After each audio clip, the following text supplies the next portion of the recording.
وَلَقَدْ يَسَّرْنَا الْقُرْآنَ لِلذِّكْرِ فَهَلْ مِن مُّدَّكِرٍ۔ الحمد لله رب العالمين والصلاة والسلام على أشرف الأنبياء والمرسلين، أما بعد فأعوذ بالله من الشيطان الرجيم من همزه ونفخه ونفثه. بسم الله الرحمن الرحيم. رب اشرح لي صدري ويسر لي أمري واحلل عقدة من لساني يفقه قولي. اللهم انفعنا بما علمتنا وعلمنا ما ينفعنا وزدنا علما. فبشر عبادي الذين يستمعون القول فيتبعون أحسنه. أولئك الذين هداهم الله وأولئك هم أولو الألباب. فما أوتيتم من شيء فمتاع الحياة الدنيا وما عند الله خير وأبقى للذين آمنوا وعلى ربهم يتوكلون. والذين يجتنبون كبائر الإثم والفواحش وإذا ما غضبوا هم يغفرون. والذين استجابوا لربهم وأقاموا الصلاة وأمرهم شورى بينهم ومما رزقناهم ينفقون.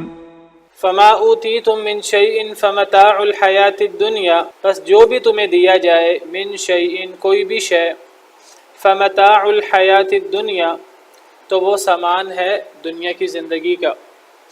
دنیا میں انسان کو جو بھی نعمت ملے، جتنی بھی زیادہ ہو، ہزاروں لاکھوں کروڑوں اربوں خربوں، جتنی بھی لمبی عمر ملے انسان کو، جو بھی ملے انسان کو، تو وہ دنیا کا سامان ہے، دنیا کا عارضی مال و متاع ہے۔ وما عند اللہ خیر وابقى، اور جو اللہ کے پاس ہے وہ سب سے بہتر ہے اور وہ باقی رہنے والا ہے۔ اللہ کے پاس ہے وہ بہتر ہے، کوالٹی کے اعتبار سے بھی، تعداد اور کوانٹٹی کے اعتبار سے بھی، اور بہت بہتر اور بہت زیادہ ہونے کے ساتھ ساتھ وہ باقی بھی رہنے والا ہے، ہمیشہ رہے گا، کبھی ختم نہیں ہوگا۔ کیا ہوگا ہمیں پتہ ہی نہیں کیا ہوگا، ہمارے ہوش و حواس سے بڑھ کر ہوگا جو بھی ہوگا اللہ کے پاس۔ جنت میں اللہ کی وہ نعمتیں ہیں کہ فلا تعلم نفس ما اخفی لهم من قرۃ اعین، کوئی نفس نہیں جانتا کہ اللہ نے اس کے لیے آنکھوں کی ٹھنڈک کیا چھپا کے رکھی ہے۔ اور حدیث مبارکہ میں آتا ہے کہ جنت میں وہ نعمتیں ہیں ما لا عین رأت ولا اذن سمعت ولا خطر على قلب بشر، جو نہ کبھی کسی آنکھ نے دیکھی، نہ کبھی کسی کان نے سنی، نہ کبھی کسی کے دل میں خیال آیا۔ وہ نعمتیں ہیں جو ہمارے تصور میں بھی نہیں ہیں، اور وہ نعمتیں بہت بہتر ہیں اور بہت زیادہ ہیں اور باقی رہنے والی ہیں، ہمیشہ رہنے والی ہیں، کبھی ختم نہیں ہوں گی۔ درخت کے جنت کے پھل لا مقطوعۃ ولا ممنوعہ، نہ کبھی ختم ہوں گے نہ کبھی روکے جائیں گے۔ یہ نہیں ہے دنیا کے اندر ایک موسم ہوتا ہے، جنت کے اندر کوئی موسم نہیں ہوگا، سدا بہار ہر چیز ہوگی، نہ کٹیں گے نہ وہ منع ہوں گے کسی سے، کسی کو روکا بھی نہیں جائے گا، جو وہ چاہے گا اس کو ملے گا۔ ایک آیت کریمہ میں فرمایا،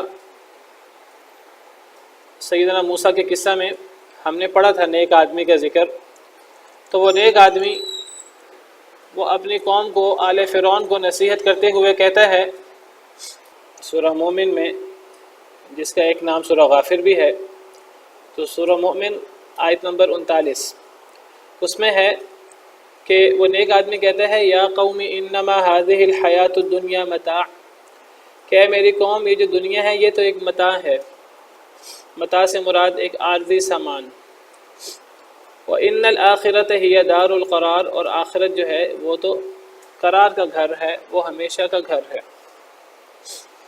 مَنْ عَمِلَ سَيِّئَةً فَلَا يُجْزَى إِلَّا مِثْلَهَا، جو برا عمل کرے گا تو وہ نہیں جزا پائے گا مگر اسی کی مثل۔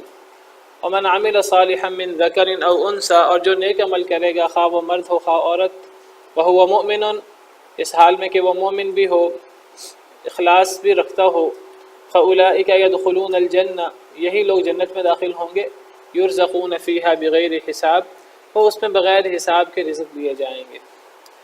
تو فرمایا دنیا میں جو بھی ملے وہ دنیا کی زندگی کا سامان ہے، اور جو اللہ کے پاس ہے، جو اللہ نے آخرت میں رکھا ہے تمہارے لیے، اگر تم نیک عمل کرو تو وہ زیادہ بہتر ہے اور باقی رہنے والا ہے۔ کس کے لیے ہے؟ للذین آمنوا، ان لوگوں کے لیے جو ایمان لائے، وعلی ربہم یتوکلون، اور جو اپنے رب پر توکل کرتے ہیں۔ تو جنت کی نعمتیں یہ صرف اور صرف ایمان والوں کے لیے ہیں۔ میں نے کل ذکر کیا تھا کہ اللہ نے دنیا کی نعمتیں بھی ایمان والوں کے لیے بنائی ہیں، اور جنت کی نعمتیں بھی اللہ نے ایمان والوں کے لیے بنائی ہیں، لیکن فرق یہ ہے کہ جنت میں صرف ایمان والوں کو نعمتیں ملیں گی، دنیا میں یہ نعمتیں ایمان والوں کے ساتھ اس میں کافر بھی شریک ہو جاتے ہیں۔ دنیا میں ساتھ کافر شریک ہو جاتے ہیں، اس کی وجہ یہ ہے کہ اللہ کے نزدیک دنیا کی پرواہ نہیں ہے۔ اللہ کو کیونکہ دنیا کی پرواہ نہیں ہے، مچھر کے پر کے برابر بھی اللہ کے نزدیک دنیا نہیں ہے، تو اللہ تعالیٰ دنیا اپنے دوست کو بھی دے دیتے ہیں اور اپنے دشمن کو بھی دے دیتے ہیں، کیونکہ اللہ کو اس کی پرواہ نہیں ہے۔ لیکن جو آخرت ہے وہ اللہ نے صرف مومنوں کو دینی ہے، وہ کافروں کے لیے نہیں ہے۔ کافروں کے لیے پانی کا ایک گھونٹ نہیں ہے اس میں، کھانے کا ایک لقمہ نہیں ہے اس میں۔ تو یہ جنت اور اس کی نعمتیں، یہ اللہ نے آخرت یہ ایمان والوں کے لیے رکھی ہے۔ آخرت کی نعمتیں ان لوگوں کے لیے جو ایمان لائے، وعلی ربہم یتوکلون، اور جو اپنے رب پر توکل کرتے ہیں۔ اللہ پر توکل یہ بھی ایمان کا ایک حصہ ہے، ایمان کی ایک شاخ ہے، اور آگے بھی کئی صفات بیان ہو رہی ہیں نیک، کہ جنت کن لوگوں کے لیے ہے، ایمان والوں کے لیے، رب پر توکل کرنے والوں کے لیے، اور بھی 5-6 صفات آگے بیان ہو رہی ہیں۔ تو یہ جتنی بھی صفات آگے بیان ہو رہی ہیں اہل جنت کی، تو میں نے کل بھی ذکر کیا تھا کہ یہ ساری کی ساری صفات ایمان کے اندر آ جاتی ہیں، ایمان کے اندر داخل ہیں۔ جب یہ سب صفات ایمان کے اندر داخل ہیں تو اللہ نے جب ایمان کا ذکر کر دیا تو ایمان کے بعد اللہ نے ان صفات کا الگ الگ کیوں ذکر کیا؟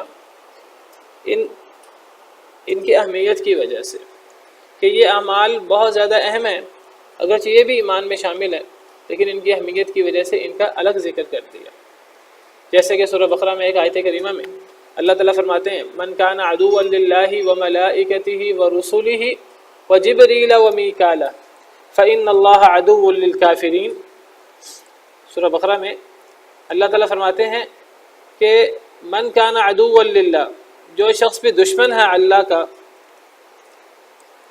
وملائکتہ، اور اللہ کے فرشتوں کا، جو بھی اللہ کا دشمن ہو، یہ سورہ بقرہ آیت نمبر 98، جو بھی دشمن ہے اللہ کا اور اللہ کے فرشتوں کا، ورسولہ، اور اللہ کے رسولوں کا، وجبریل ومیکال، اور جبریل اور میکائیل کا، فإن اللہ عدو للکافرین، تو بس بے شک اللہ تعالیٰ دشمن ہے کافروں کا۔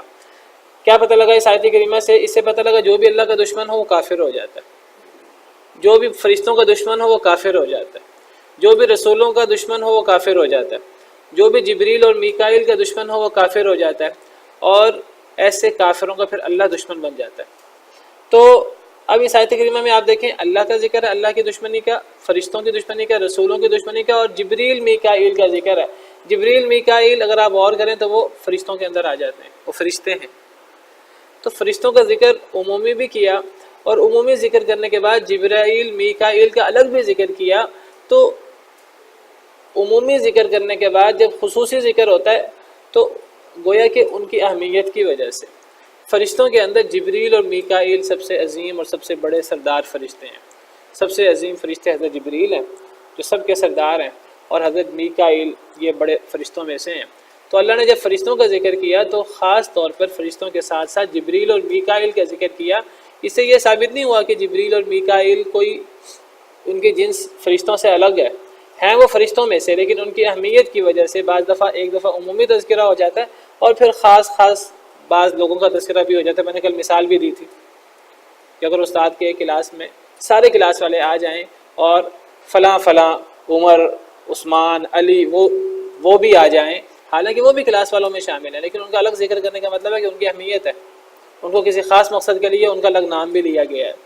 تو یہ ایک انداز ہے قرآن کریم میں جگہ جگہ اختیار کیا گیا ہے۔ تو جنت کن لوگوں کے لیے ہے؟ اللہ کے پاس جو اللہ نے نعمتیں تیار کر رکھی ہیں وہ کن لوگوں کے لیے ہیں؟ وہ ایمان والوں کے لیے ہے، یہ ان کی اجمالی صفت ہے، اس کے اندر دیگر تمام صفات آ جاتی ہیں، لیکن اللہ نے اس کے بعد ایسی بہت ساری صفات کا ذکر کیا ہے جو در حقیقت ایمان کے اندر شامل ہیں، لیکن ان کی اہمیت کی وجہ سے اللہ نے انہیں خصوصی طور پہ الگ بھی ذکر فرما دیا۔ تو فرمایا کہ یہ جنت کی نعمتیں کس کے لیے ہیں؟ اللہ پر ایمان لانے والوں کے لیے، اور جو اپنے رب پر توکل کرتے ہیں۔ تو توکل بہت بڑی صفت ہے۔ ایک مخلوق کو اپنے خالق پر توکل ہونا چاہیے، کیونکہ مخلوق ناقص ہے، اللہ نے اس کو پیدا کیا ہے۔ ایک وقت تھا جب وہ نہیں تھی، جب وہ مخلوق نہیں تھی تو اللہ نے اس کو پیدا کیا، اللہ اس کو عدم سے وجود میں لائے، اور اللہ ہر وقت اس کو رزق دے رہے ہیں، اللہ ہر وقت اس پر نعمتوں کی بارش کر رہے ہیں، اور اللہ تعالیٰ ہر وقت اس کی دعائیں اور اس کے مسائل حل فرما رہے ہیں۔ تو ایک مخلوق کا یہ حق ہے کہ وہ اپنے خالق پر ہی توکل کرے، وہ اللہ پر کامل توکل کرے، وہ اپنا ہر معاملہ اللہ کے سپرد کر دے، وہ باریک باریک چیزوں پہ غور نہ کرے، وہ چیزوں کو خود یہ نہ کہے کہ میں یہ چیزیں خود حل کروں گا، اپنے زور بازو سے حل کروں گا، مجھے کسی کی مدد کی ضرورت نہیں ہے اور مجھے کسی کی مدد نہیں آنی، بلکہ وہ اپنی کوشش کرے لیکن اللہ رب العالمین پہ توکل کرے۔ توکل کا مطلب یہ نہیں ہے کہ ایک انسان گھر میں بیٹھ جائے اور اسباب چھوڑ دے، وعلیکم السلام ورحمۃ اللہ وبرکاتہ، اور کہ میں اللہ پہ توکل کر رہا ہوں، یہ توکل کے منافی ہے۔ توکل کیا ہے جو ہمیں قرآن و حدیث سکھاتا ہے؟ توکل یہ ہے کہ انسان اپنی کوشش کرے لیکن اپنی کوشش پر کامل بھروسہ نہ کرے، اپنی کوشش کرے جتنی کوشش کر سکتا ہے، ناقص کوشش بھی نہ کرے، جتنی کوشش کر سکتا ہے وہ کوشش کرے، لیکن پھر اپنی کوشش پر بھروسہ کرنے کی بجائے، اعتماد کرنے کی بجائے اللہ رب العالمین کی رحمت پر اعتماد کرے، اللہ رب العالمین پر اعتماد کرے کہ میری کوشش سے مسئلہ حل نہیں ہوگا، میں تو جو کر سکتا تھا وہ میں نے کر دیا ہے، اب اللہ اس مسئلے کو حل کریں گے۔ یہ ہے توکل، اور توکل یہ مومنوں کی خاص نشانی ہے۔ کافر لوگ توکل نہیں کرتے، یا تو وہ افراط و تفریط کا شکار ہے، یا تو وہ کچھ کرتے ہی نہیں ہیں اور انتظار کرتے رہتے ہیں، یا پھر وہ کچھ کرتے ہیں، ٹوٹی پھوٹی محنت، انسان ناقص ہے، ناقص سی محنت کرے گا، وہ محنت کر کے اپنی اس محنت پہ بھروسہ کرتے ہیں، اور یہ بالکل بہت مخلوق کے لیے ایک بڑا نقص ہے کہ مخلوق اپنے اوپر اعتماد کرے یا بالکل ہی وہ کوئی عمل ہی نہ کرے۔ انسان کو کیا کرنا چاہیے؟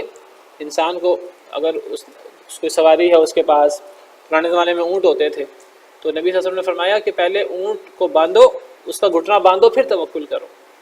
ایک صحابی آئے آپ کے پاس اور سواری باندھے بغیر آگے، آپ نے پوچھا کہ سواری باندھی ہے؟ کہنے لگا میں اللہ پہ توکل کرتا ہوں، اللہ اس کی حفاظت کریں گے۔ فرمایا پہلے اس کا گھٹنا باندھو پھر توکل کرو۔ گویا کہ انسان کو اپنی پوری کوشش پہلے کر لینی چاہیے، اپنی کوشش کرنے کے بعد پھر انسان کو اللہ پہ بھروسہ کرنا چاہیے۔ اور توکل کے لیے ہمیں مثال دی گئی پرندوں کی، جانوروں کی، کہ پرندے اور جانور کوئی چیز انسان کی طرح ذخیرہ نہیں کرتے لمبے عرصے کے لیے، سالہ سال کے لیے، بلکہ وہ روزانہ نکلتے ہیں صبح کو اپنے گھونسلوں سے، اپنے پنجروں سے، ان کے پاس کچھ نہیں ہوتا، اللہ توکل نکلتے ہیں، اور رات کو جب واپس آتے ہیں تو پیٹ بھر کے واپس آتے ہیں۔ آپ دیکھیں کہ ایک جانور نے دوسرے جانور کو کھا کر اپنا پیٹ بھرنا ہے، جس جانور نے دوسرے جانور کا شکار کرنا ہے تو اس نے شکار کرنا ہے اپنی خوراک کے لیے، اور اگلا جانور اس نے اپنی جان بچانے کے لیے بھاگنا ہے، وہ اپنی جان بچانے کی پوری کوشش کرتا ہے اور یہ اپنا شکار حاصل کرنے کی پوری کوشش کرتا ہے، اور اس کو اپنا شکار ملتا ہے، اس کو اپنی خوراک ملتی ہے اور اس کو اپنی خوراک ملتی ہے شکار کرنے والے کو، اور یہ بھی بھوکا واپس نہیں آتا۔ تو صبح نکلتا ہے اور شام کو واپس آتا ہے، تو پیٹ بھر کے واپس آتا ہے۔ تو انسان کا توکل اس طرح کر کے ہونا چاہیے۔ اب آپ دیکھیے پرندہ گھونسلے میں بیٹھ کے توکل نہیں کرتا، وہ نکلتا ہے پرندے سے گھونسلے سے، جب گھونسلے سے نکلتا ہے تگ و دو کرتا ہے تو اللہ پر اعتماد کرتا ہے، اور اللہ اس کا جو ہے وہ اس طرح کر کے مدد کرتے ہیں کہ جب رات واپس آتا ہے تو پیٹ بھرا ہوا رات واپس آتا ہے۔ تو ایمان والوں کو اللہ پر اس طرح توکل کرنا چاہیے، جو اس طرح توکل کرتے ہیں وہ اصل میں جنت کے مستحق ہیں۔ وہ جنت عام جنت کے مستحق نہیں ہے، بلکہ ان کا تو مقام یہ ہے، حدیث مبارکہ میں آتا ہے کہ وہ تو بغیر حساب کتاب کے جنت میں چلے جائیں گے۔ فرمایا کہ 70,000 لوگ جنت میں بغیر حساب کے داخل ہوں گے۔ نبی صلی اللہ علیہ وسلم نے حدیث مبارکہ بیان فرمائی جس کا مفہوم یہ ہے کہ آپ نے فرمایا 70,000 لوگ جنت میں بغیر حساب کے داخل ہوں گے۔ وہ کون لوگ ہیں؟ آپ نے فرمایا یہ وہ لوگ ہیں جو دم نہیں کرواتے، اور جو لوگ جو ہے وہ بدشگونی نہیں لیتے، اور جو لوگ اپنے رب پہ توکل کرتے ہیں۔ لا یسترقون ولا یتطیرون وعلی ربہم یتوکلون، او کما قال علیہ الصلاۃ والسلام۔ آپ نے فرمایا یہ 70,000 لوگ، صحیح مسلم وغیرہ کی روایت ہے، یہ وہ لوگ ہیں جو نہ دم کرواتے ہیں، اور دم کروانا جائز ہے ویسے، لیکن دم کروانے کے اندر ایک لحاظ سے اللہ پر اعتماد کی فضا کچھ کم ہوتی ہے۔ دم کرنا ایک الگ بات ہے، دم کروانا ایک الگ بات ہے۔ دم کروانا جائز ہے، لیکن دم نہ کروایا جائے تو یہ زیادہ بہتر ہے، اور یہ بغیر حساب کتاب کے جنت میں جانے والوں کی علامت ہے۔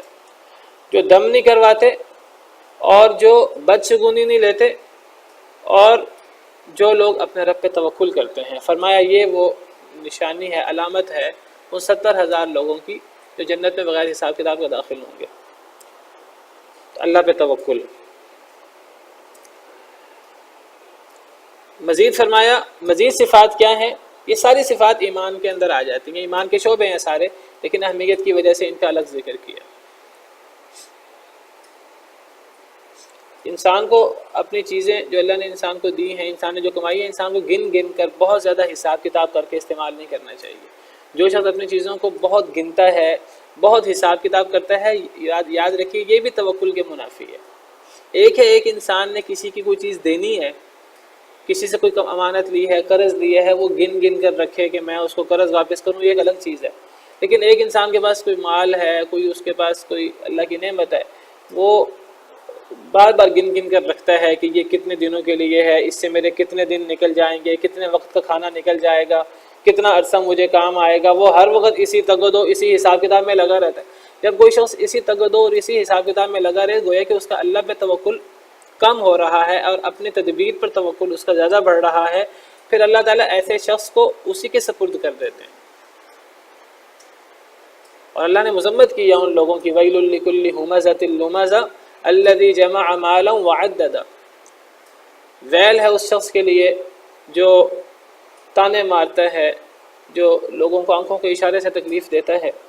وہ شخص الذی جمع مالا، جو مال کو جمع کرتا رہتا ہے، وعدد، اور گنتا رہتا ہے پھر اس کو۔ سورہ معارج میں فرمایا وجمع فاوعى، وہ مال کو جمع کرتا رہتا ہے، پھر اسے محفوظ کرتا رہتا ہے، اسے گنتا رہتا ہے۔ وہ کیا سمجھتا ہے؟ وہ اصل میں اس کا سارا اعتماد اس مال کے اوپر ہے، اس ظاہری جو چیز ہے اس کے اوپر ہے، اللہ پر اعتماد نہیں ہے۔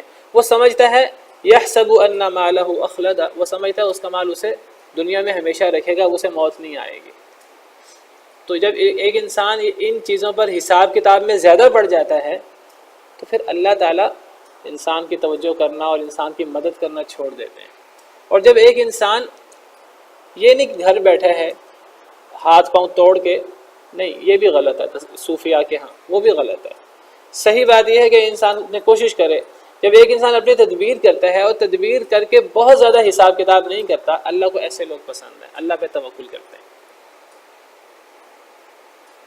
حضرت عائشہ کی مشہور حدیث ہے کہ حضرت عائشہ فرماتی ہیں کہ گھر میں آٹا وغیرہ تھا، تو مجھے پتہ تھا گھر میں آٹا ہے، تو میں روزانہ لیتی اور پکا لیتی، بہت زیادہ حساب کتاب نہیں کرتی۔ ایک دفعہ ذہن میں آیا کہ کافی عرصہ ہو گیا ہے، ختم ہی نہیں ہو رہا، تو میں اب دیکھتی ہوں کہ کتنے دنوں کے ہے اور کتنے دنوں تک چلے گا۔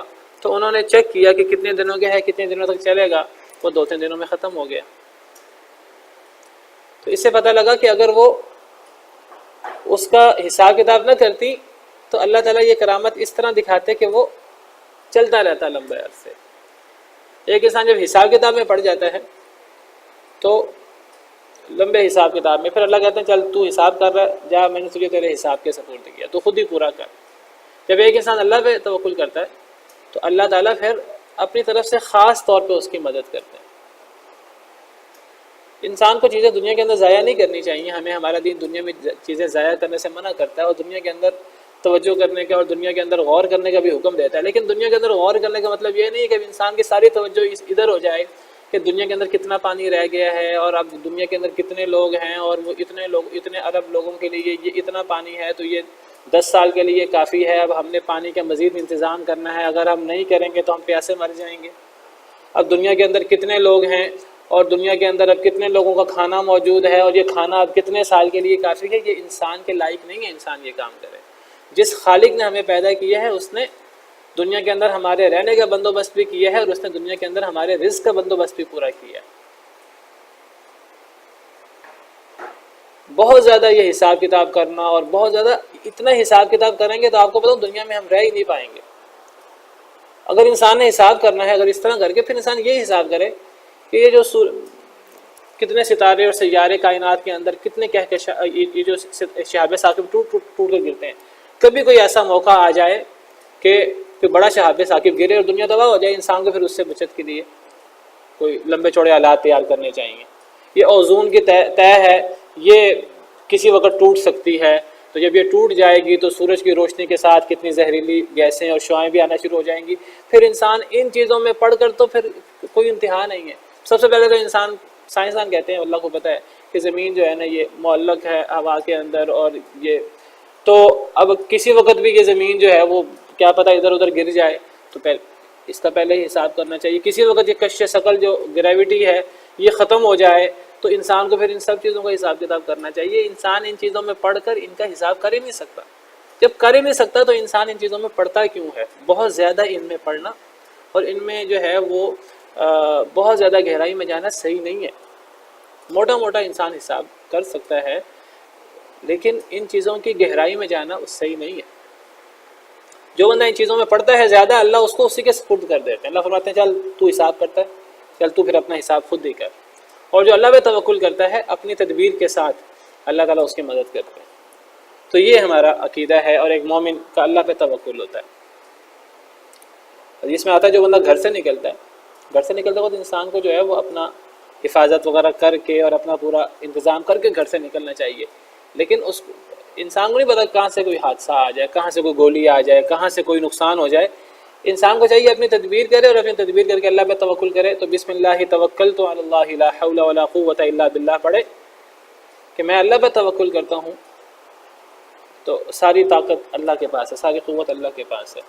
جو انسان یہ دعا پڑھتا ہے تو حدیث مبارکہ میں آتا ہے کہ اسے کہا جاتا ہے کہ کفیتا، کہ تجھے کفایت کر دیا گیا ہے، اب تجھے نقصان نہیں ہوگا۔ جب تو نے اللہ پہ توکل کیا ہے اپنی تدبیر کے ساتھ تو اللہ تجھے کافی ہو جائیں گے۔ تو ایک انسان کو اللہ پہ توکل کرنا چاہیے۔ فرمایا والذین یجتنبون کبائر الاثم، وہ لوگ جو اجتناب کرتے ہیں بڑے بڑے گناہوں سے، والفواحش اور بے حیائی سے۔ جنتیوں کی علامتیں، جنتیوں کی خصوصیات، ان کی خصوصیت یہ کہ بڑے بڑے گناہوں سے بچتے ہیں۔ کل میں آپ کے سامنے گناہ اور بغی اور فواحش کا فرق کر چکا ہوں۔ گناہ ایسے گناہ کو کہتے ہیں اسم، ایسے گناہ کو جو انسان کی ذات کے ساتھ متعلق ہوتا ہے اور انسان کو نقصان پہنچاتا ہے۔ بغی ایسے گناہ کو کہتے ہیں کہ جس کا تعلق دوسروں پر ہوتا ہے۔ اور تیسرا فحش یا فواحش، یہ بے حیائی کو کہتے ہیں۔ تو جو لوگ بڑے بڑے گناہوں سے بچتے ہیں اور بے حیائی سے بچتے ہیں، تو اگر ایک انسان بڑے بڑے گناہوں سے بچنے کی کوشش کرے، کبیرہ گناہوں سے، تو اللہ رب العالمین کا یہ کرم ہے، اللہ رب العالمین کا احسان ہے کہ اللہ تعالیٰ اس سے چھوٹے چھوٹے گناہ اس کے ویسے ہی معاف کر دیتے ہیں۔ ان تجتنبوا کبائر ما تنہون عنہ نکفر عنکم سیئاتکم وندخلکم مدخلا کریما۔ انسان کو پتہ ہونا چاہیے کہ بڑے بڑے گناہ کون سے ہیں۔ سب سے بڑا گناہ شرک ہے، اور پھر 3 گناہ بڑے بڑے ہیں، شرک، اور شرک کے علاوہ قتل کرنا کسی کو ناحق، خاص طور پہ اپنی اولاد کو قتل کرنا کہ ہمارے ساتھ کھائے گی، اور تیسرے نمبر پہ زنا کرنا، اور خاص طور پہ اپنے قریبی ہمسائے کی بیوی سے زنا کرنا۔ یہ 3 گناہ بڑے بڑے ہیں۔ بعض احادیث میں آتا ہے کہ 7 گناہ جو ہیں یہ ایسے ہیں جو ہلاک کرنے والے ہیں۔ ان 7 گناہوں میں یہ گناہ بھی شامل ہے، ان میں جادو بھی شامل ہے، اس میں میدان جنگ سے بھاگنا بھی شامل ہے، سود کھانا بھی اس میں شامل ہے۔ تو بعض احادیث میں 7 گناہوں کو بڑے بڑے موبقات قرار دیا گیا۔ اجتنبوا السبع الموبقات، 7 ہلاک کرنے والے گناہوں سے بچو۔ ہمیں حساب رکھنا چاہیے کہ کون سے گناہ ایسے ہیں جو اللہ کو شدید ناپسند ہیں۔ اور پھر اس کے علاوہ بھی بہت سارے کبیرہ گناہ بیان ہوئے ہیں، بڑے بڑے گناہ بیان ہوئے ہیں، بعض علماء کہتے ہیں 70 کے قریب، اس پہ باقاعدہ علماء نے کتابیں بھی لکھی ہیں، امام ذہبی کی کتاب ہے الکبائر، تو ایسی کتابیں پڑھنی چاہیے اور دیکھنا چاہیے کہ کون سے گناہ بڑے بڑے ہیں، ہمیں ان گناہوں سے خاص طور پر اپنے آپ کو بچانے کی کوشش کرنی چاہیے، ان سے اپنے آپ کو بچا لیا، چھوٹے گناہ اللہ ویسے معاف کر دیں گے انشاءاللہ۔ اس کا مطلب یہ نہیں کہ انسان جان کر چھوٹے گناہ کرتا رہے اور بڑے گناہ سے بچتا رہے، نہیں، انسان بڑے گناہوں سے بچنے کی زیادہ کوشش کرے، یہ مطلب ہے۔ ویسے آپ کو بتاؤں کہ اگر ایک انسان چھوٹے گناہ کرتا رہتا ہے اور چھوٹے گناہ پر اصرار کرتا ہے، کہ وقت آتا ہے کہ چھوٹا گناہ اگر وہ کثرت سے کیا جائے تو وہ بھی کبیرہ گناہ بن جاتا ہے، وہ بھی جس طرح قطرہ قطرہ دریا بن جاتا ہے، اس طرح چھوٹا گناہ بھی کثرت سے کرنے سے کبیرہ بن جاتا ہے، انسان کو اس سے بھی بچنا چاہیے۔ تو انسان کو زیادہ توجہ بڑے گناہوں سے بچنے کی طرف کرنی چاہیے، چھوٹے گناہوں سے بھی بچنے کی کوشش کرنی چاہیے، بڑے گناہوں سے بچنے سے چھوٹے گناہ انسان کے خود بخود معاف ہو جائیں گے۔ اور فرمایا بے حیائی سے انسان کو بچنا چاہیے، چاہے وہ ظاہری ہو چاہے وہ باطنی ہو۔ کل میں آپ کو حدیث مبارکہ بیان کر چکا ہوں کہ اللہ کو بے حیائی، زنا اور یہ چیزیں اللہ کی غیرت کے منافی ہیں، اللہ سے زیادہ غیرت مند کوئی نہیں ہے، اور اللہ کو بہت غیرت آتی ہے جب اللہ کا کوئی بندہ یا اللہ کی کوئی بندی جو ہے وہ بے حیائی کا کام کرے، زنا کرے، یا ظاہری یا باطنی فحش یا بے حیائی کے کام میں مبتلا ہو۔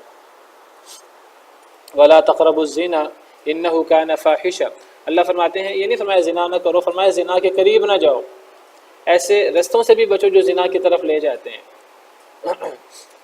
پردہ نہ کرنا عورتوں کا، مردوں عورتوں کا اپنی نظریں جھکانا نہیں، بلکہ نظروں کو جو ہے وہ انسان ادھر ادھر دیکھتا رہے، اور مرد عورتوں کی طرف اور عورتیں مردوں کی طرف۔ اور ہمارے ہاں اشتہارات ہیں، اور ان اشتہارات میں بڑی شہوت انگیز قسم کی تصویریں وغیرہ ہوتی ہیں، اور ہر اشتہار کے اندر عورتیں، اور اسی طرح یونیورسٹیوں کے اندر اور آفیسز کے اندر جگہ جگہ جو ہے وہ اختلاط مرد و زن ہے، اور یہ سب چیزیں جو ہیں یہ آپ سمجھیے زنا کے اندر آتی ہیں۔ زنا صرف یہ نہیں ہے کہ مرد عورت جو ہیں وہ جنسی تعلق قائم کریں، زنا اس سے پہلے کی بھی بہت سی چیزوں کو زنا کہا جاتا ہے۔ ایک نظروں کا زنا ہوتا ہے، انسان دیکھتا ہے اپنی نظروں سے۔ ایک انسان کے پاؤں کا زنا ہوتا ہے، اگر انسان غلط ارادے سے کسی چیز کی طرف جائے تو یہ پاؤں کا زنا ہوتا ہے، ہاتھوں کا زنا ہوتا ہے، ہر چیز کا زنا ہوتا ہے۔ تو وہ جو آخری عمل ہے وہ تو آخر چیز ہے جو مہر لگاتی ہے ان تمام چیزوں پر، ورنہ ہر چیز کا زنا ہوتا ہے۔ تو یہ ہر قسم کے زنا سے بچنا چاہیے، اس لیے اللہ تعالیٰ نے صرف ہمیں زنا سے منع نہیں کیا، اللہ نے زنا کے قریب جانے سے منع کیا ہے کہ انسان زنا اور زنا کے مقدمات چھوڑ دے۔ اس لیے نکاح کا حکم دیا گیا، بڑی عمر کی شادی سے روکا گیا، کہا گیا کہ جیسے کوئی بالغ ہو جائے تو جلدی جلدی شادی کر دینی چاہیے، اگر شادی ہونے کا کوئی صورتحال نہ ہو تو پھر روزے رکھنے چاہیے۔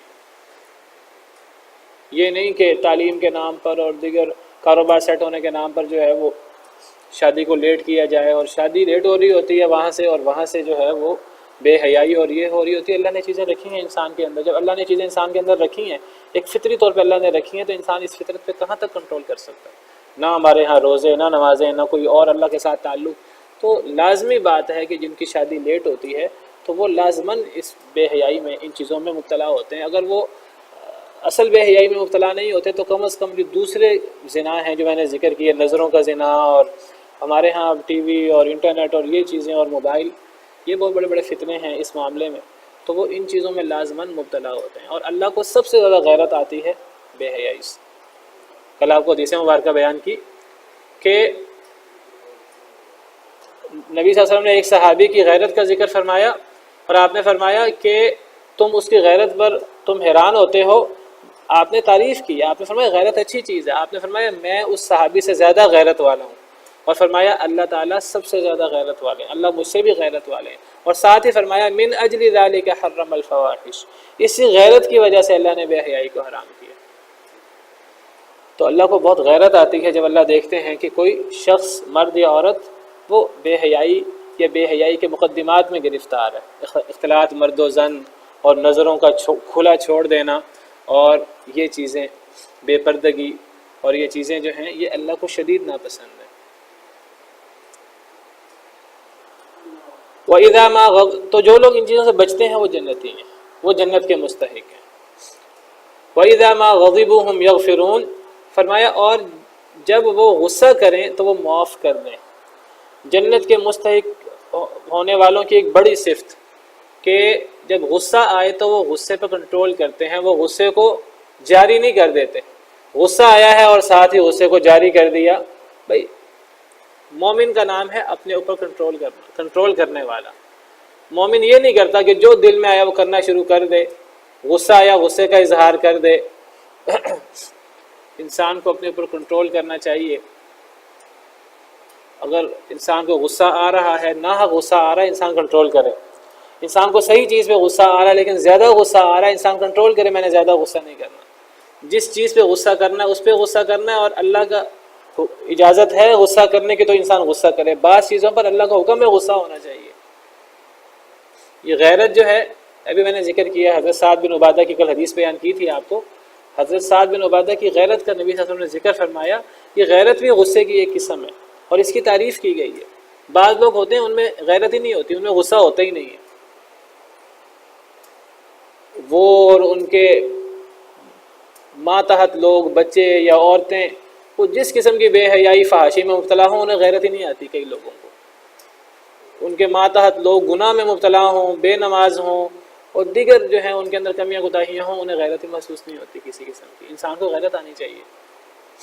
ایسا شخص دیوس ہوتا ہے جس کے ماتحت لوگ جو ہیں وہ ان چیزوں میں مبتلا ہوں اور وہ ان کی وہ توجہ ہی نہ کرے، وہ ان کے ساتھ بے شرم بن کے پھرتا رہے۔ یہ دیوسی ہے، یہ افراط، یہ تفریط ہے۔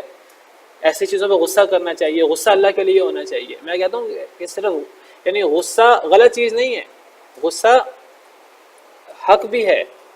حضرت عمر کا آپ دیکھیے غصہ، وہ غصہ کرتے تھے، اور جب کوئی منافق اللہ کا دشمن جو ہے وہ کوئی اپنے نفاق کا یا اس قسم کا کسی غلط چیز کا مظاہرہ کرتا تھا تو ان کی تلوار نیام سے باہر آ جاتی تھی۔ وہ اللہ کے لیے غصہ کرتے تھے، اور جہاں وہ زیادہ ہوتا تھا نبی صلی اللہ علیہ وسلم اس کو کنٹرول کر لیتے تھے، اور آپ فرماتے تھے کہ نہیں۔ تو یہ غصہ بھی اللہ کے لیے ہوتا ہے، اور یہ اللہ کے لیے غصہ کرنا چاہیے۔ جس میں غصہ ہی نہ ہو یہ بھی غلط چیز ہے۔ غصہ کرنا اللہ کی صفت بھی ہے۔ الم تر الی الذین تولوا قوما غضب اللہ علیہم، کیا آپ نے ان لوگوں کو نہیں دیکھا، کہ منافقوں کی بات ہو رہی ہے، جنہوں نے اس قوم سے دوستی کی جن پر اللہ غصے ہوئے۔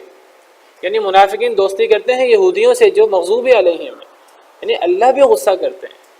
تو غصہ کرنا ہمیشہ غلط صفت نہیں ہے، غصہ کرنا اچھی بات بھی ہے، لیکن بعض دفعہ انسان سے افراط تفریط ہو جاتی ہے۔ بعض دفعہ انسان ایک چیز پہ غصہ کرنا حق ہوتا ہے، انسان زیادہ غصہ کرتا ہے، وہ زیادہ غصہ کرنا نقصان دہ ہوتا ہے، اس کو کنٹرول کرنا چاہیے۔ نبی صلی اللہ علیہ وسلم، حضرت عمر غصہ کرتے تھے، حق چیزوں پر کرتے تھے، نبی صلی اللہ علیہ وسلم بعض جگہوں پر کنٹرول کر لیتے تھے۔ اور بعض دفعہ انسان ناحق غصہ کرتا ہے، بلا وجہ غصہ کرتا ہے۔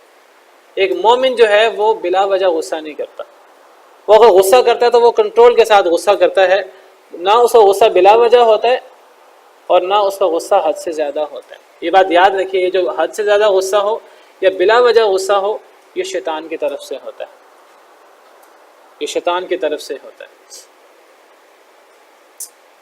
ایسے موقع پر انسان کو اعوذ باللہ پڑھنا چاہیے، ایسے موقع پر انسان کو پانی پینا چاہیے، وضو کرنا چاہیے۔ تو مومن کی علامت یہ ہے کہ مومن کو جب غصہ آ جائے اور وہ اس کا اعتدال سے بڑھ جائے تو مومن اس کو کنٹرول کرتا ہے۔ جب کسی پر اس کو غصہ آئے اور کسی اپنے دشمن، اپنے مخالف پر وہ غالب آ جائے تو مومن پھر وہاں اپنے غصے کو جاری کرنے کی بجائے مومن معاف کر دیتا ہے۔ وَإِذَا مَا غَضِبُوا هُمْ يَغْفِرُونَ، جب وہ غصہ کرتے ہیں تو معاف کر دیتے ہیں۔ یہ مومنوں کی علامت ہے، جنتیوں کی علامت ہے۔ ایک اور آیت کریمہ میں فرمایا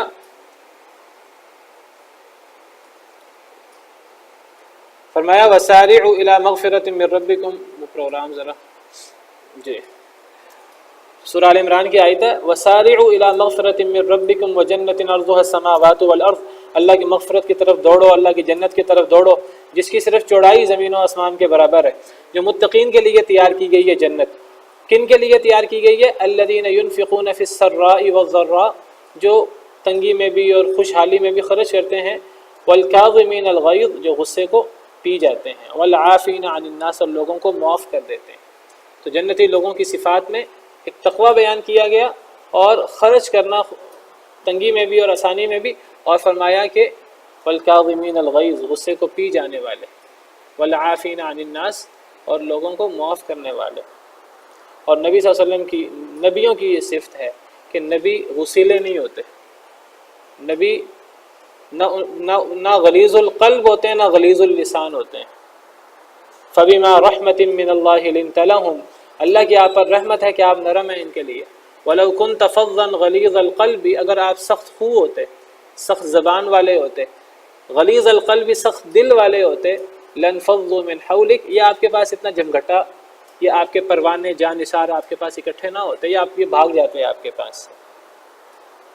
فَاعْفُ عَنْهُمْ وَاسْتَغْفِرْ لَهُمْ، آپ ان کے لیے ان کو معاف کریں، اگر ان سے کوئی غلطی بھی ہو جائے ان کو معاف کر دیں۔ وَاسْتَغْفِرْ لَهُمْ، ان کے لیے استغفار کریں۔ جنگ احد کے موقع پر صحابہ کرام سے غلطی ہوئی، بعض صحابہ کرام سے نبی صلی اللہ علیہ وسلم نے مشورہ کیا، بڑے صحابہ نے مشورہ دیا کہ ہمیں مدینہ منورہ کے اندر رہ کے لڑنا چاہیے، اور نبی صلی اللہ علیہ وسلم کی رائے بھی یہ تھی ہمیں مدینہ کے اندر رہ کے لڑنا چاہیے۔ بعض نوجوان نوخیز صحابہ کرام جو جنگ بدر میں شریک نہیں ہو سکے تو انہوں نے کہا ہمیں باہر جا کے لڑنا چاہیے، ہم اپنی بہادری کے جوہر دکھانا چاہتے ہیں۔ زیادہ زور دیا نبی صلی اللہ علیہ وسلم، آپ مشورہ کرتے تھے، آپ نے ان کے مشورے کو وزن دے دیا۔ بعد میں انہیں بڑے صحابہ نے سمجھایا کہ نبی صلی اللہ علیہ وسلم کی رائے دوسری تھی، تم نے زیادہ اصرار کیا۔ بعد میں نقصان بھی ہوا، اس نقصان کی وجوہات میں سے یہ وجہ بھی تھی باہر جا کے لڑنا، اور دوسری وجہ یہ بھی تھی کہ لالچ بھی۔ تو اللہ نے فرمایا کہ آپ ان کو معاف کر دیں۔ عام طور پہ بعض لوگوں سے کہا جاتا ہے کہ بھئی آپ نے اس موقع پر معاف نہیں کیا، آپ نے اس موقع پر جو ہے وہ نرمی کا مظاہرہ نہیں کیا، وہ آگے سے کہتا ہے مجھے غصہ آ گیا۔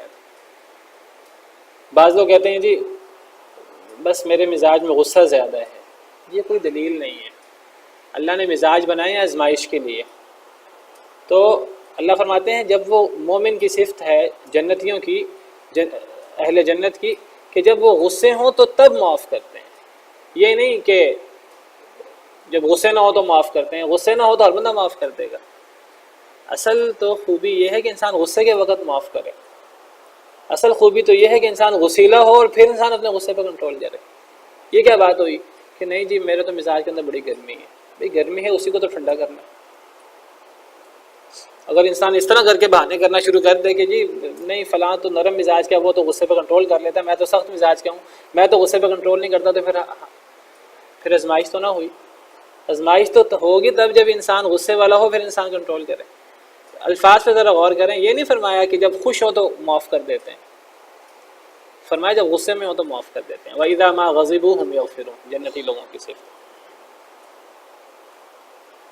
اور جنتی لوگوں کی ابھی آ رہا ہے، وہ بھی آگے آ رہا ہے کہ انسان کس حد تک جو ہے غصے کا اظہار کر سکتا ہے، کس حد تک بدلہ لے سکتا ہے۔ لیکن معاف کرنا یہ مومنوں کی صفت ہے، اللہ نے معافی کو پسند کیا ہے۔ ایک صحابی نے نبی صلی اللہ علیہ وسلم سے سوال کیا کہ مجھے کوئی نصیحت کریں، کوئی خاص موقع تھا، کہنے لگا میں آپ کی نصیحت پر عمل کروں گا، مجھے نصیحت کیجیے۔ صحیح بخاری کی روایت ہے 6116۔ ایک آدمی نے نبی صلی اللہ علیہ وسلم سے عرض کیا اوصنی، مجھے وصیت کیجیے۔ آپ نے فرمایا لا تغضب، غصہ نہ کر۔ اس نے کہا اور کوئی نصیحت کیجیے۔ آپ نے دوبارہ فرمایا لا تغضب، غصہ نہ کرنا۔ اس نے بار بار آپ سے مزید نصیحت کا پوچھا، آپ ایک ہی نصیحت کرتے ہیں، فرمایا غصہ نہ کرنا۔ صحیح بخاری کی روایت۔ اور ایک روایت میں تو یہاں تک ہے کہ آپ نے فرمایا لا تغضب فلک الجنہ، کہ غصہ نہ کر تو تو جنت کا مستحق بن جائے گا۔ جنت بڑی مشکل ہے، جنت کے لیے اللہ نے اعمال مشکل رکھے ہیں، لیکن یہ عمل دیکھیے چھوٹا ہے کہ انسان غصے پہ کنٹرول کر لے تو انسان جنت کا مستحق بن سکتا ہے، اگر انسان غصے پہ کنٹرول کرے۔ ہاں تو انسان کو غصہ آتا ہے جب دو لوگوں کی آپس میں مخالفت ہوتی ہے، اور اللہ نے دنیا کے اندر یہ آزمائش کی صورت رکھی ہے کہ دنیا میں دو بھائی بھی لڑ پڑتے ہیں، دو آپس میں کاروبار میں شریک لوگ لڑ پڑتے ہیں۔ ایسے موقع پر ہمیں ہمارا دین یہ سکھاتا ہے کہ انسان اللہ سے بدلہ لینے کے لیے انسان اپنا حق چھوڑ دے۔ جو بندہ حق پر ہونے کے باوجود اپنا حق چھوڑ دے، غصہ چھوڑ دے، غصہ تھوک دے اور اللہ کے لیے اپنا حق چھوڑ دے، تو اس کو جنت کی بشارت ہے نبی صلی اللہ علیہ وسلم کی طرف سے۔ مشہور حدیث ہے، آپ نے سنی ہوگی، جس کا مفہوم یہ ہے کہ میں جنت کے درمیان کی یا جنت کے فلاں کونے کی بشارت دیتا ہوں اس شخص کو جو حق پر ہونے کے باوجود اپنا حق چھوڑ دے اللہ کے لیے۔ بدلہ لے سکتا نہ لے، اپنا وہ حق لے سکتا ہو لیکن وہ اس کو پتہ ہے حق لینے سے اختلاف ہو رہا ہے، اختلاف ختم نہیں ہو رہا، وہ اب پتہ ہے اس کو میں حق پر ہوں، لیکن وہ کہتا ہے میں نے اللہ کے لیے چھوڑ دیا۔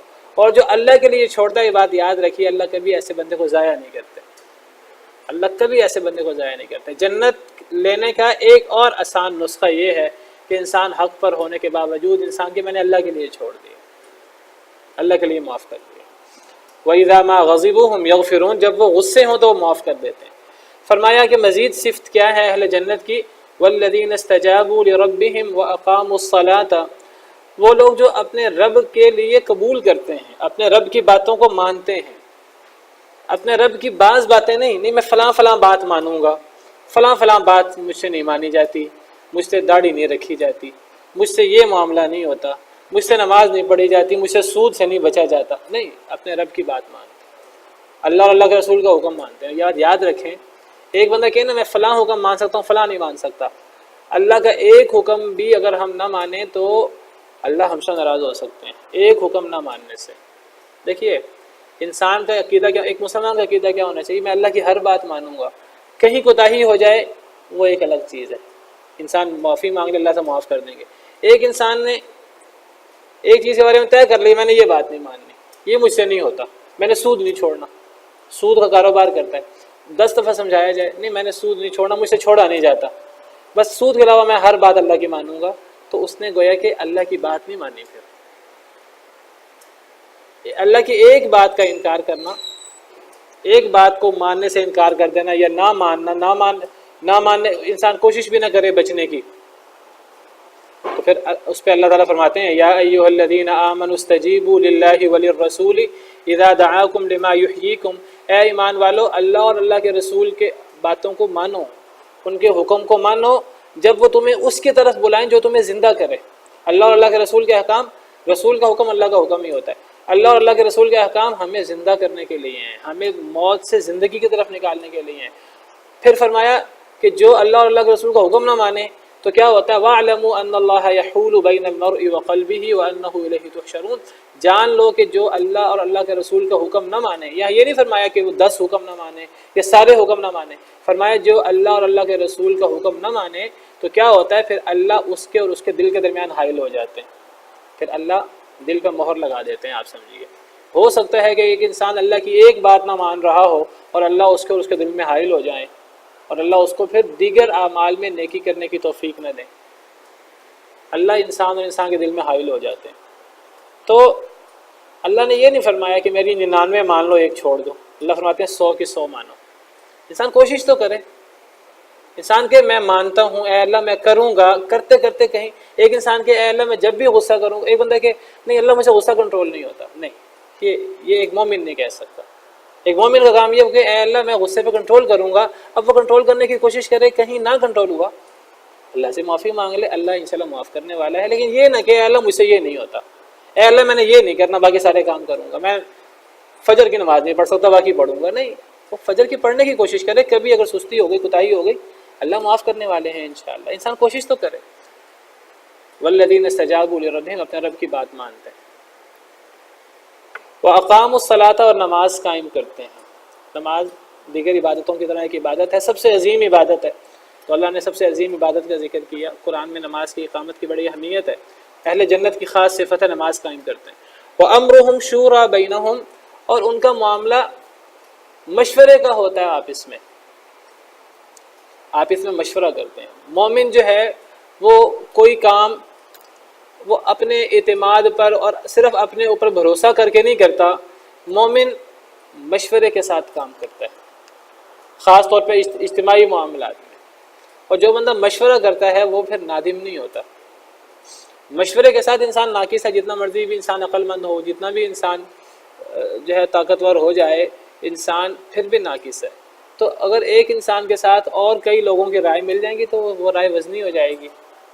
ممکن ہے کہ انسان کو نہ پتہ ہو، جب دوسروں سے مشورہ لے تو انسان کو پتہ لگ جائے اور انسان نقصان سے بچ جائے۔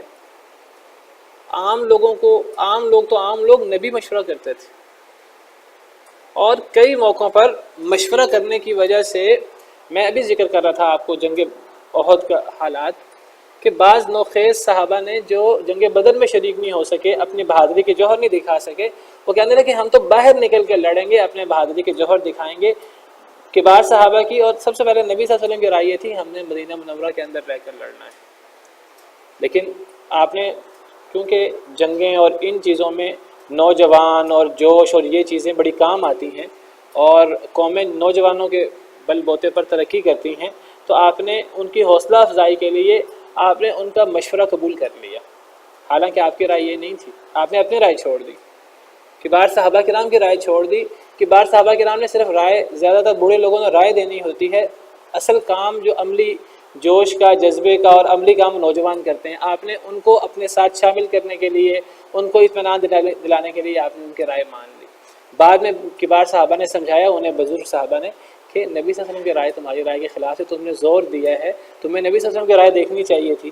تو وہ شرمندہ ہو کر آئے آپ کے پاس، کہنے لگے کہ اے اللہ کے نبی صلی اللہ علیہ وسلم، جو آپ کی رائے تھی تو وہ ٹھیک ہے، ہم اندر رہ کے لڑتے ہیں. آپ نے فرمایا کہ جب ایک نبی ہتھیار پہن لے تو پھر وہ اپنا ارادہ چینج نہیں کرتا، پھر وہ واپس اب آ کر اب آپ نے فرمایا اب ہم باہر نکلیں گے، اب ہتھیار پہن لیے ہیں. باہر نکلے اور پھر جو ہے وہ نقصان ہوا جنگ احد میں.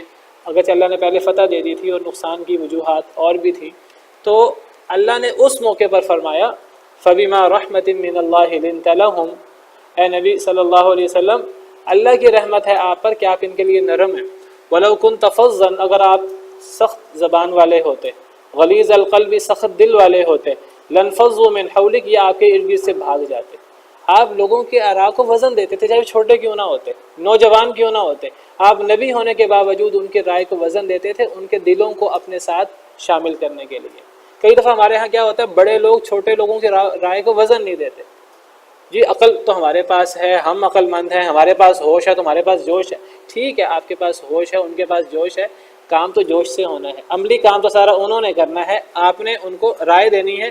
آپ ان کی ہر رائے کو بے وزن بے وقت کرتے رہیں گے تو ایک وقت آئے گا وہ آپ کے ساتھ چلیں گے ہی نہیں. جب آپ کے ساتھ چلیں گے ہی نہیں تو پھر آپ کا ہوش اور آپ کی عقل مندی کیا کام دکھائے گی. عملی کام تو آپ نے کرنا نہیں ہے، عملی کام تو اوروں نے کرنا ہے. تو نبی صلی اللہ علیہ وسلم ان کو ساتھ ملانے کے لیے بعض دفعہ ان کی ایسی باتیں بھی مان لیتے تھے جو بعض دفعہ اتنی فائدہ مند نہیں ہوتی تھی، ان کا اعتماد حاصل کرنے کے لیے. تو اللہ تعالیٰ اسی کی تعریف کر رہے ہیں کہ اگر آپ سخت دل ہوتے، سخت زبان والے ہوتے، یہ بھاگ جاتے ہیں آپ کے پاس سے. پھر فرمایا فاعف عنہم، آپ ان کو معاف کریں. واستغفر لہم، ان کے لیے استغفار کریں اگر ان سے کوتاہی ہوئی ہے. اگر انہوں نے، کچھ نوجوانوں نے تیزی کا مظاہرہ کر کے کہا کہ ہم باہر نکل کے لڑیں گے، تو ان کو معاف کریں، کچھ نہیں ہوتا، ایک دفعہ نقصان ہو گیا، کوئی بات نہیں. پھر فرمایا وشاورہم فی الامر، بڑا غور طلب معاملہ. فرمایا ان سے آئندہ بھی مشورہ کرتے رہیں. اگر اس مشورے کے بعد نقصان ہو گیا ہے، وہ نقصان کی وجہ یہ مشورہ بنا ہے یا اور وہ مال غنیمت اکٹھا کرنا بنا ہے، جو بھی بنا ہے، اس کا مطلب یہ نہیں کہ آئندہ سے آئندہ مشورہ نہیں ہوگا، آئندہ میں تم سے مشورہ نہیں کروں گا، تم سے مشورہ کرنا نقصان دہ ہوتا ہے، تم نے غلط رائے دی تھی. نہیں، ان کو ساتھ شامل رکھنا ہے اپنے ساتھ، کیونکہ کام تو انہوں نے کرنا ہے، جنگ تو انہوں نے کرنی ہے، عملی کام تو سارا انہوں نے کرنا ہے. تو ان کو ساتھ شامل رکھنا ہے. اے نبی، آپ نے آئندہ بھی ان کو مشورے میں شریک کرتے رہنا.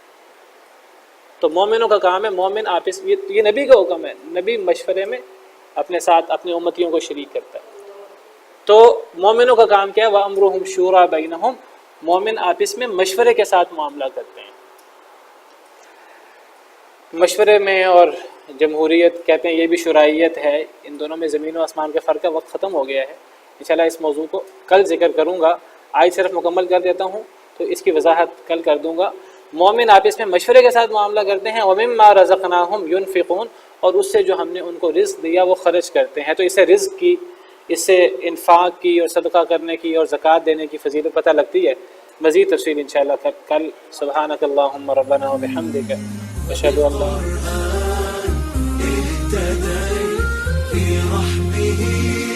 تحلو الحياة شوقا